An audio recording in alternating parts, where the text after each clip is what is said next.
Dua atlet Tanah Toraja masing-masing dari cabang olahraga, cabor, karate dan renang raih medali di ajang Pekan Olahraga Daerah, Porda, 14 Sulsel di Kabupaten Pinrang.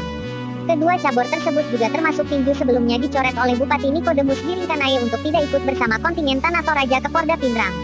Nikodemus mencoret 3 cabur yang berjumlah 23 atlet itu karena masalah tidak berdomisili di Tanah Toraja. Namun kita tetap berangkat dengan bantuan dari para donatur dan fasilitas tempat tinggal yang disediakan tuan rumah serta KONI Tanah Toraja, ujar tim yang memberangkatkan atlet, Rio Victor, Selasa. Hari pertama bertanding, medali perak diraih atlet karate bernama Reski Alfian. Reski meraih juara 2 komite perorangan putra melawan Dwi Elia, dari Kabupaten Luwu Timur di pertandingan final dengan skor 2-5. Di hari ketiga, atlet renang juga menunjukkan prestasi. Yasir Zaki Ilyas raih medali perunggu nomor 200 meter gaya dada putra. Walaupun hanya dibiayai para donatur yang bersimpati memperjuangkan atlet-atlet dan minim dana pembinaan, atlet tetap tidak patah semangat. Mereka tetap berjuang untuk mengharumkan nama daerah yakni Tanah Toraja, tuturnya.